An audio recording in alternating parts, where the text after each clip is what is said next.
You're listening to the PRO Media Network.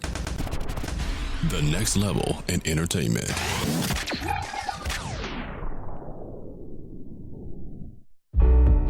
Are you a Pelicans fan? Check out the Pelican postgame report on the PRO Media Network.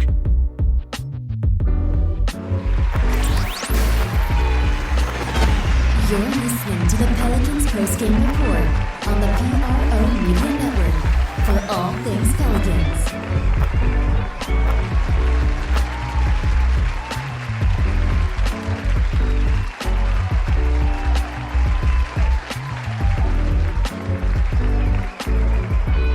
I'm Big Q chiming with you. Happy Easter, that's right. Happy Easter to all the great Pelican people out there across Pelican land. That's right, we're broadcasting on Easter. That's right, Easter, y'all. And on Pelican Postgame Report, episode 351. That's right, 351 on the show. We'll be covering some interesting Pelican news. Of course, we, had the new Vice President of Basketball Operations signed David Griffin. That's a round of applause for all the fantastic Pelican fans across the globe. Of course, we cover the Saints as well as other boxing matters, but we're covering the Pelicans today. And on this show, I'd like to welcome y'all aboard, new and established listeners. Don't forget to hit the subscribe button, the thumbs up button, the notification button to get more great content like this. Now, in today's show 351, we'll be reintroducing, I guess you could say. I mean, we by this time, a lot of the great Pelican fans out there have heard David Griffin or read about David Griffin in some capacity, dealing with his plans to possibly move the Pelicans from I ain't gonna say a laughingstock, but more of a topsy-turvy team, trying to do the cheap man way of moving the organization into the future to compete with other fantastic organizations in the NBA. Of course, the wretched comments about the Pelicans being in a small market environment is hurting them, all this kind of nonsense, which is totally stupid. I mean, they have a boatload of teams that operate out of small cities, small markets, and still are very successful. OKC, San Antonio, Milwaukee, the list goes on. And some of those teams right now are thriving versus their big city counterparts, LA, New York, two of the biggest markets in the country, really stinking up the joint. But anyway, we'll get more into that in this full 30-minute show. We'll have interview from David Griffin, the new VP of Basketball Ops for the Pels, and he'll elaborate on his vision. We'll play some of his interview at extensive length, and because we have a lot to talk about dealing with that. And of course, we'll have possible upgrades. We'll talk about possible upgrades and how this team could possibly upgrade the point guard position. Obviously, the positions of need for the Pelicans are the point guard position. Obviously, I would love Drew Holiday to stay where he is at the off guard position, which is more suits him. I don't like to see him handling the ball as much because he do turn the ball over a lot at that position. So I think his best position for him to play would be in the shooting guard position, the two guard position, off the ball. Small forward's position that poor Dale Demps was never able to satisfy in all his tenure here with the Pelicans. Man, I think David Griffin will solve that issue. And it could come in this upcoming draft, which we'll talk about as well. And then, of course, AD changing his mind, perhaps. Not saying that he did. But David Griffin has some credibility, to say the least, more credibility. He was the general manager of the Cleveland Browns, and he was over LeBron for 3 years. And they went to the finals 3 times during that period of time when he was with Cleveland.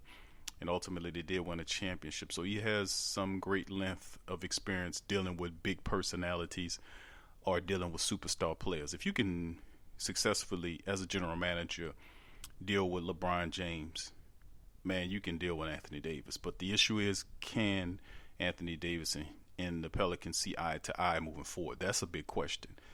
That is a really big question. But anyway, we'll talk about that and more on the show. Without further ado, let's get right into it. Now, like I said, Pels, we did this 2 previous shows with the Pelicans. Introduced Vice President of Basketball Operations, David Griffin, who did say he had a lot of requests. He had a lot of stuff that he wanted to improve upon.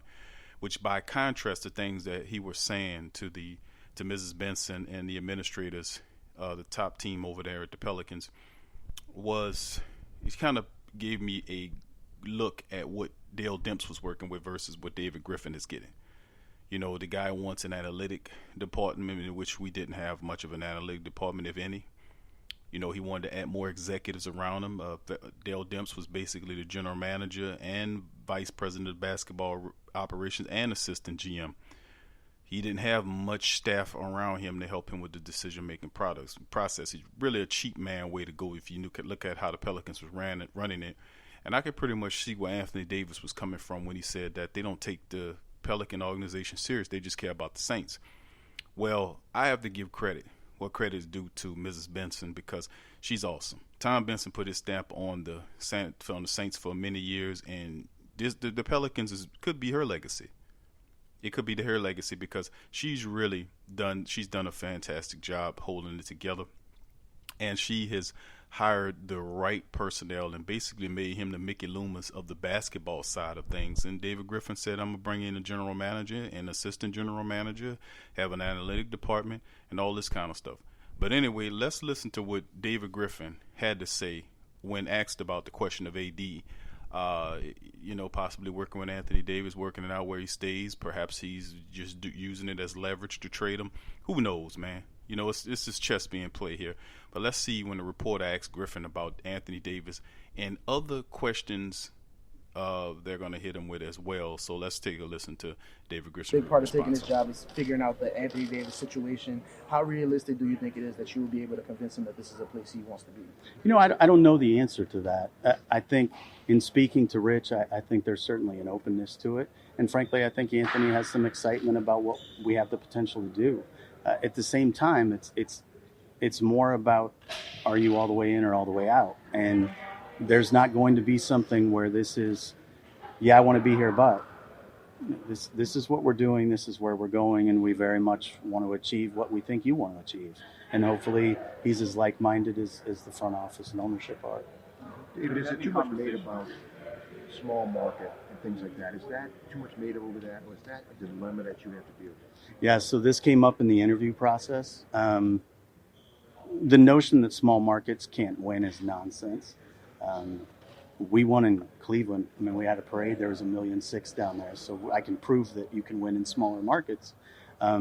What Dan Gilbert and his ownership group did was unprecedented in the amount of investment they put into it. But we won in a very inorganic way. It was all about win this championship today. And this is a situation where we get to be playing the long game and being mindful of sustaining success.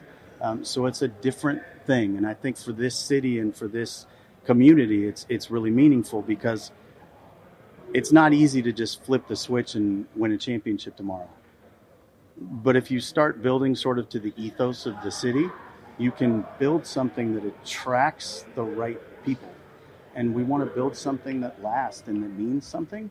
And this city gives us a chance to do it because there's there, right? Cleveland's the same. Everyone's there because they love it. Everyone's there because they have incredible passion for it. That's what everybody's here for. And when we won a championship there, and generations of people coming up to me, literally in tears, that we delivered a championship for their grandfather to see or their great-grandparents to see, it was powerful. And to be part of seeing that, it's not just that you can win a championship in a smaller market. You should want to win championships in a market like this because it means more. Anybody can play the game if you cheat and you start way ahead. Let's win this together in a way that means something. So that was a big attraction to me, actually. So I got upset when they said the thing about a small market can't win. Tell that to all the small markets that have already done it. How big's San Antonio? How much did your relationship with Alvin from the past influence wanting to keep him around and building around him? Well, keeping him around was a no-brainer for me in terms of once we met and talked about where he was in his thought process and his desire to be part of what the vision was. It was a given. You know, again, I mentioned the only reason it's meaningful to have a relationship with Alvin is we can look each other in the eye and call each other on things, right? And he was very much of the mindset to be that. When we were together in Phoenix, I was with Alvin when he was an assistant. He had been a head coach multiple times before. And Alvin was really honest about the fact that he's at his best when he's fearless Alvin, when he's not looking over his shoulder, when he's not feeling like he has to do everything by himself. And I think we can put him in the space to be the best of his angels. And when he's the lesser of his angels, or when I am, one of the two of us will have it out with the other. So it's a good situation, I think. Obviously, a lot of the talk when you come into the job is going to be about the roster and how you're going to build the players on the court. But how important is it to kind of build the infrastructure behind the scenes, the people in the front office, scouting and all that kind of stuff? Yeah, that's everything. And that's when I say the outrageous demands, that's where the investment comes from. It's not about what you pay any individual person. It's that you're willing to invest in organizational infrastructure. The bandwidth that Dan Gilbert and his ownership gave us was amazing. You know, our third in command there, Kobe Altman, is running that team now and doing an absolutely fantastic job.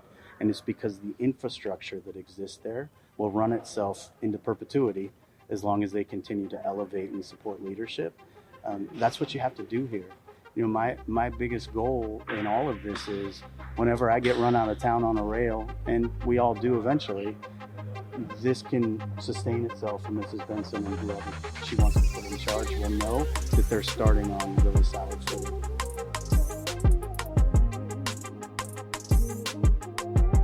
That's David Griffin, VP, Pelican basketball operations, talking about a bevy of different topics. We'll play a little bit more from David Griffin on the other side of the break, and we'll get into some more topics dealing with the Pelicans on this Easter.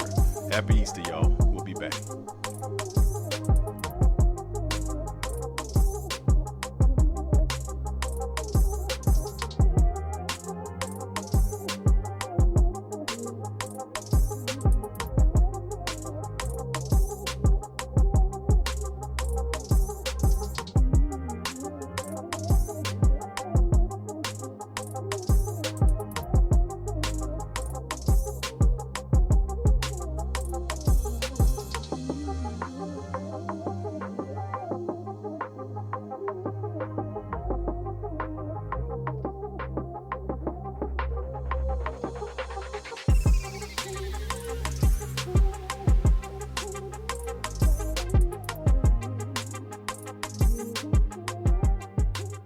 Get ESPN or Fox. Get straight sports talk from the Sports Coma with Big Q and the guys. Embrace Pet Insurance is more than just pet insurance. Embrace Pet Insurance promises to provide genuine support and certainty when your pet needs it the most. With personalized accident and illness policies, compassionate customer care, 24/7 access to veterinary professionals, flexible wellness plans, timely claims processing, and online customer portals, their values is what makes them Embrace. So, when selecting a pet insurance company as a partner in your pet's care, you deserve a company that has your pet's best interests at heart. Get top-rated and reviewed coverage for your pet today. Up to 90% back on bills at any vet, total protection, pet insurance and wellness, and dependable claims payments. Get the top-rated and reviewed coverage for your pet today. Go to EmbracePetInsurance.com. That's EmbracePetInsurance.com. Check the link in the description section below.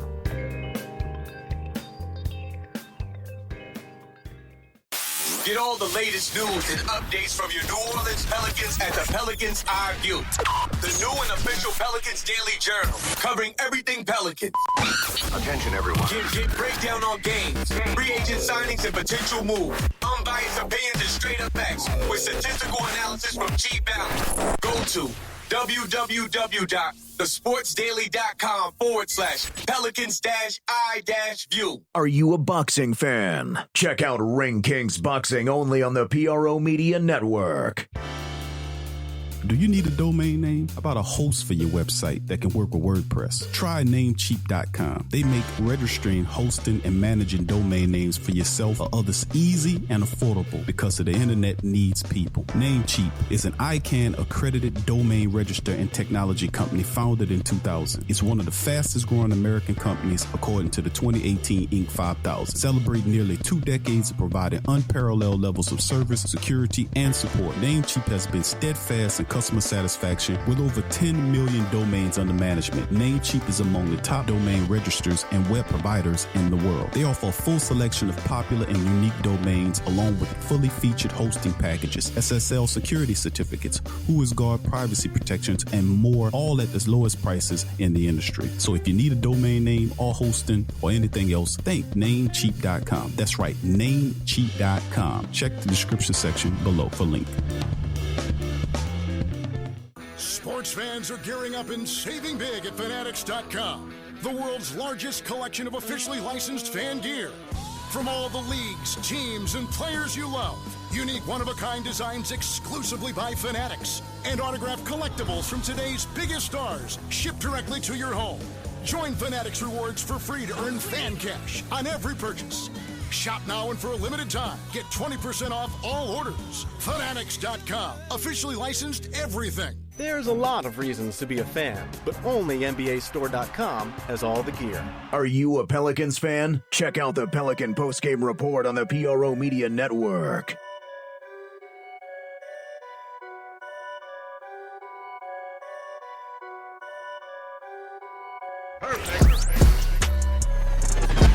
You're listening to the Pelicans postgame report on the PRO Media Network for all things Pelicans.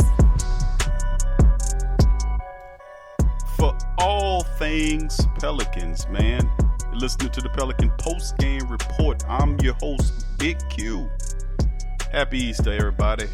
On podcast 351, we're covering Vice President of Basketball Operations for the Pelicans, David Griffin's comments this past week on the direction of the team. We played a slight smidgen of his 20-minute interview that he did. We're not going to play the whole thing, but of course, the thoughts on it, David Griffin. Of course, he's a major league upgrade over what we've had in the Pelicans and Hornets organization. Prior to that, you probably could say the best general manager we had here was probably, I don't know, Dale Demps or Jeff Bauer. You ain't saying much. Alan Bristow and the rest of those guys, please. David Griffin is a totally different person, totally different executive, and he's never been a VP before, of course. This is the highest he's ever been in terms of position in any NBA organization. Previously, he was a general manager, but an effective one. Dealing with Cleveland, and that's a lot to say because a lot of people can't be general managers with LeBron James type of personality who wants it all. Look, man, if you want championships, I'm going to need this, I'm going to need that, I'm going to need this. Then to actually go out, make it happen, bring the players, personnel, whatever you need to make it happen. He made a very interesting comment about building a championship with the Cleveland Cavaliers in an inorganic way, kind of forcing pieces together. It ultimately worked because they were spending so much money. They were over the cap, spending luxury money every year, and Dan Gilbert got tired of it. Now he doesn't have much of a team. You can't have I guess you can't have your cake and eat it too if you know how to do it. But David Griffin definitely has a great vision of the team. He's just not some guy talking the talk and walking the walk. The only thing I don't agree with him is Elvin Gentry. Elvin Gentry could have done a lot better the years that he's been here. We can give him injuries, but like I've said in previous podcasts, what coach in the NBA doesn't deal with injuries and still wins? That's the thing. When you're a coach, you're not going to have most of your top players sometimes. You have to be able to know how to use your team and get around that to win games when the stars are not there. But Elvin Gentry is not the right dude. He's a bull, artist. He's a one-sided. There are many better coaches than Elvin Gentry out there. I don't know how he's going to slither his way through this thing, but guess what? Only time will tell, and there's not too much that they're going to tolerate with a new vice president coming in here and you continually turning out shitty performances as a coach, meaning that you're not delivering impactful, balanced schemes where you playing defense and offense and what it is. You're not talking to a guy that's covering his team that just watches half the games or 25% of the game. I watch all 100% of the Pelican games, and I'm not enthused about having Elvin Gentry over this team. I'm not. But sooner or later, they'll see like we see that he won't. Can he sustain success? I certainly hope so, because all I want the team to do is win. But if he's not the proper coach, He's not the right coach. He'll be showing up sooner or later. That's the thing. What they said, what was Tupac's thing, is only so long fake thugs can pretend. Anyway, let's go into this next group of topics we're going to talk about before we go back into David Griffin's commentary. A new report came out by Adrian Wojnarowski of ESPN. This was a few days ago, where David Griffin was working on trying to communicate. He got permission from the Clippers to interview their assistant general manager, Tim Redden, for a senior front office role with the New Orleans Pelicans, which is, come on, this is probably going to be a general manager role. Now, Redden spent this time with Griffin for about 7 years, from 2010 to 2017, helping bring a championship to Cleveland and breaking the city's 52-year professional sports drought. That was huge. Now, he started as an intern in 07. Redden has worked his way up to become a senior vice president of basketball operations before he was dismissed along with Griffin in 2017. Now, in Los Angeles, he worked under Clippers general manager Mike Winger. And the pair's history, they began together in Cleveland from 07 to 2010 before Winger left to become the Thunder's assistant GM. Now, this is a lot of information because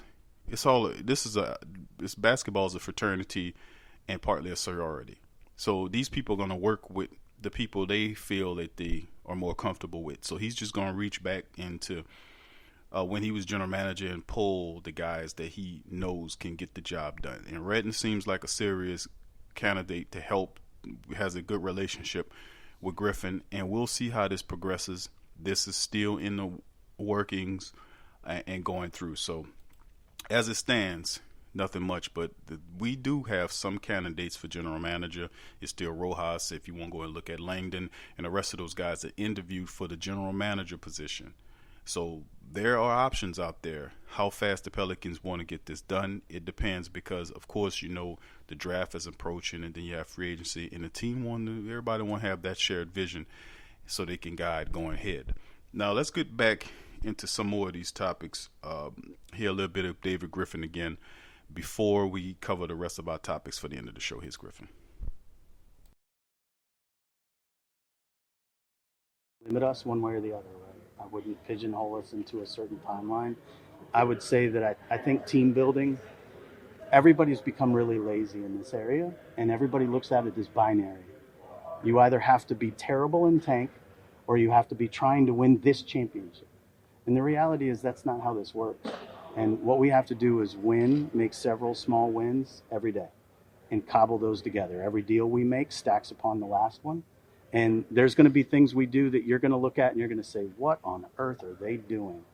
Well, we look at this as one deal feeds the next opportunity, And I think that's something that you'll see us invest in. And again, that's where the infrastructure thing comes from.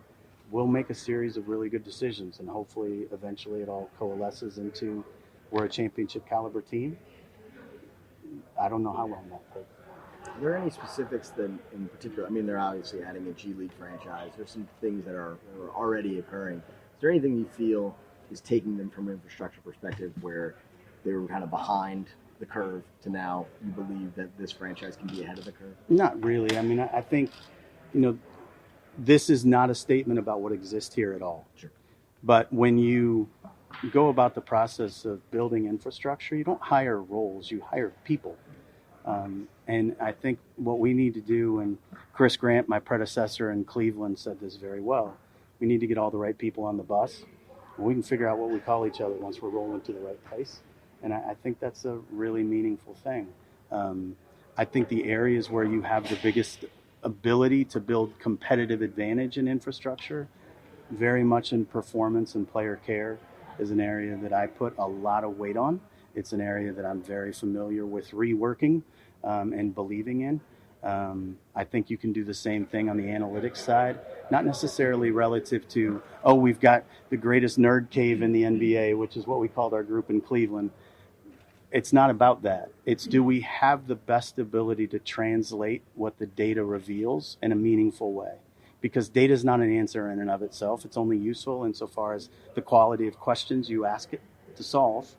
And I think that's what analytics needs to be able to do. And so that requires not just the right people crunching numbers, but the right people communicating that. So that's David Griffin, y'all, talking about putting the right staff together. We just had read an article for you dealing with the fact that they are looking at speaking with currently to assistant general manager Tim Redden out in the Clippers organization, who David Griffin has an extensive amount of dealings with in previous roles in the NBA. So when you look at it, man, I agree with what he's saying about having the right staff of people and having a shared vision to build an organization. The Pelicans last year were in the playoffs in a good way. They were able to smash Portland and move on to the second round against Golden State. But the team, if you look at it in a vacuum, Anthony Davis just wants to win. He just wants to win. And the Pelicans under Dale Demps have been, very inconsistent, to say the least. Now the issue is dealing with what you have a guy like David Griffin with his credentials and his relationship with players and agents in the NBA is a lot different than what Dale Demps was described as aloof, that people didn't trust him. That's why in many different regards Dale Demps had to overpay for players to come and play in New Orleans, which to me boggled my mind because New Orleans has a tradition and culture that's unlike any in the world. I mean, it's a terrific place to live. The food, the festivals. I mean, it's a very unique region to live. So why is it so difficult to get basketball players down here? Why are you paying for them? And that in part was Dale Demps. And the fact that Pelicans were not looked as an organization that seriously wanted to win championships, and consistently, uphold that standard of just being competitive. Look how Utah has done it over the years. They've consistently been in the playoff chase. They get knocked out in the first round, but they are there. At least they are there every year in a competitive way, looking to improve upon things. So I like what David Griffin is saying. I'm just gonna give him some time on Elvin Gentry. Y'all know how I feel about that. But anyway, let's move on to our next group of topics. We'll talk about the possible upgrades on the team. Now, of course, we're looking at it from the upgrades. Of course, what is it? Free agency and possible dealing with the draft. Now, of course, the Pelicans had the 7th round pick as it stands. Now, of course, they could move up. They have a 6% chance of moving up according to what I'm getting from, the NBA.com.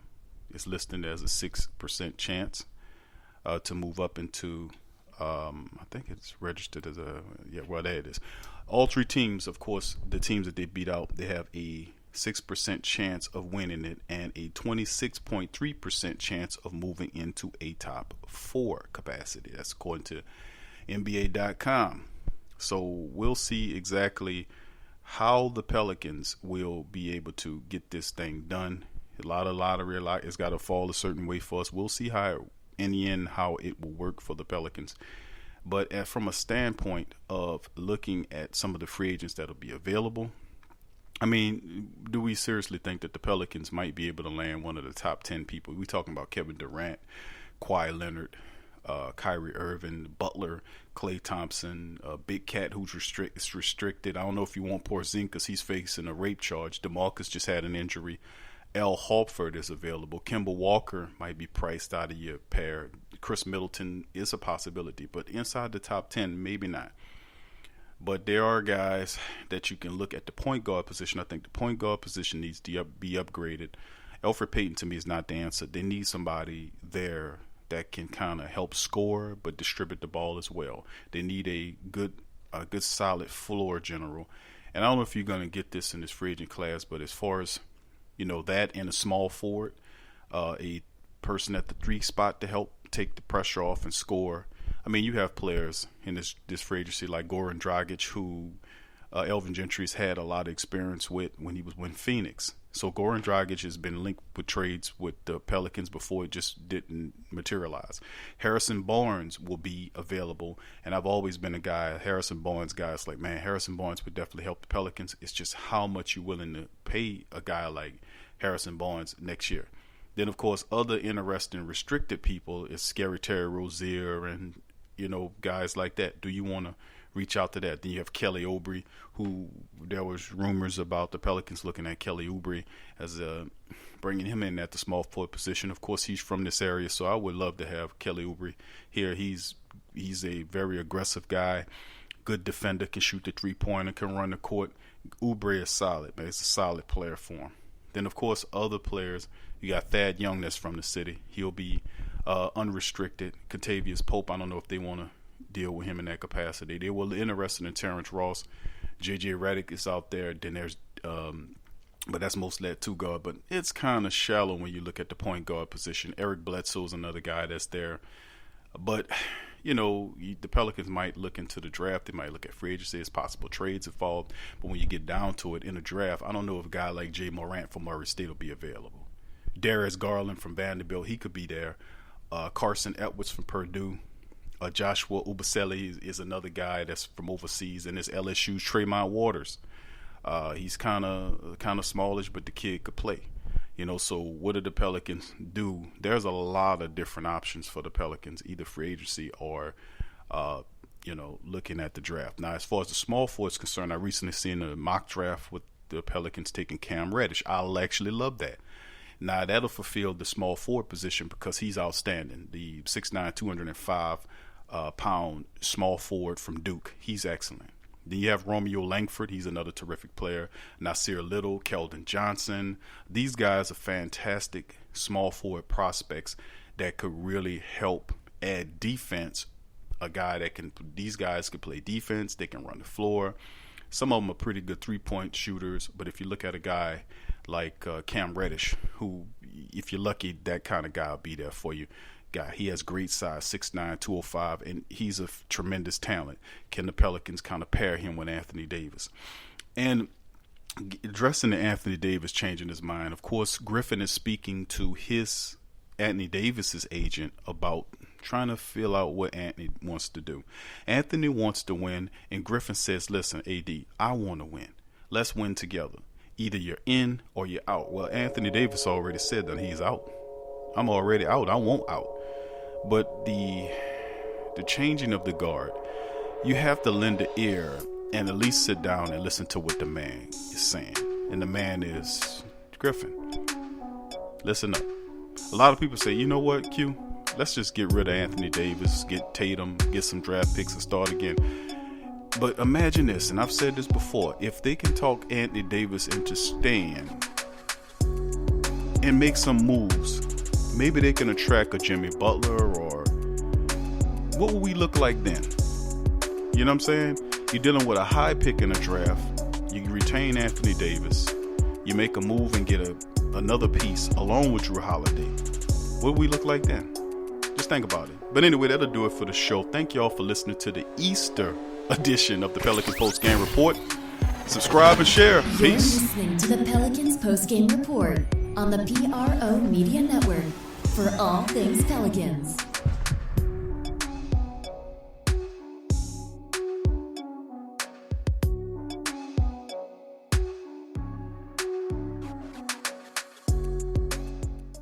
Are you a Pelicans fan? Check out the Pelican Postgame Report on the PRO Media Network. The Kleins family has been getting people to go nuts for old nuts since 1995. As legends have it, a number of the Kleins friends who heard the idea said you can go nuts trying to name a store like that. In the excitement, the Kleins thought their friends said old nuts instead of go nuts and proceeded to throw caution to the wind. Old Nuts has over 2,000 items, bulk and wholesale prices of a whole lot of your favorite fruits, nuts, and confections, a selection of gift baskets for any budget, any occasion, and provides one of the best and impressively rated shopping experiences on the web. Fact is, between their selection, service, speed, or their online presence in the virtual mirror retail experience, they have developed an enviable client base that's comprised of personal and professional customers who count on their remarkable range of gift baskets. Think of gift basket, think about Old Nuts. Check them out, oldnuts.com. Check the link in the description section below.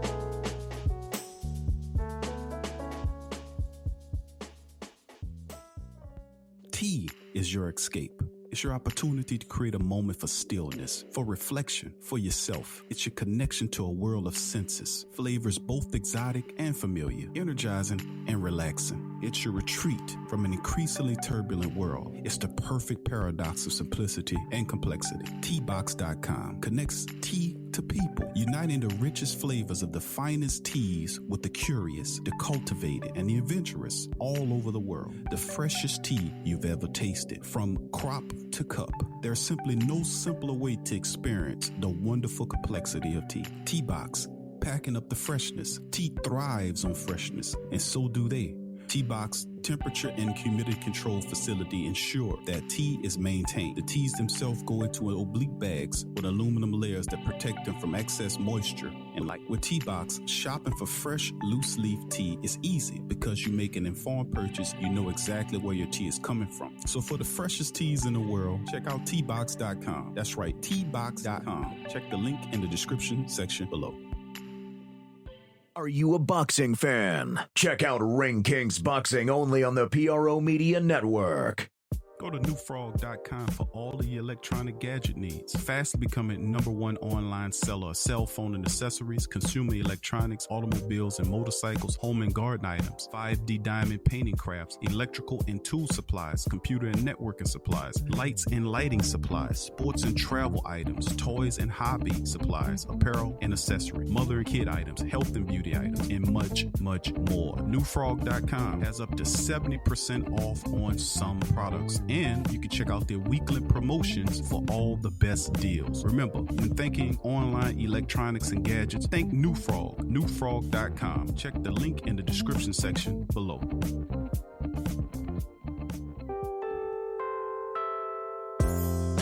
In today's world, children are bombarded with negativity on television, online, and at school. Our kids need to have a positive outlook on life and the world around them. I want to share with you a valuable resource you can use to bring positivity into your child's life. It's the new book, 101 Powerful Children Affirmations, a guide to positive child self-image, from author and dad, G.J. Barabino. This is a simple guide loaded with wonderful and inspirational affirmations designed to uplift young people's spirits. This positive and powerful children affirmational is chock full and loaded with wonderful inspirational sayings that will lift your child's self-image to whole new levels through the awesome power of spoken word.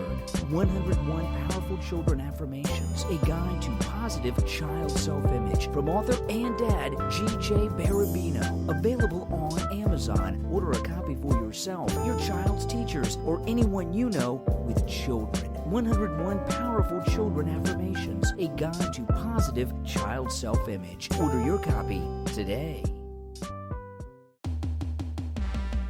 What's up, sports world? The PRO Media Network is on a mission to reach 10,000 subscribers. So besides our regular programs like the Sports Coma with Big Q and the guys, the Pelican Post Game Report, Rapid Fire TSC, and others, we will be expanding out and offering other content like movie, anime, and gaming reviews for your entertainment. So if you enjoy our content, please donate at our Patreon page. Also subscribe, comment, and share.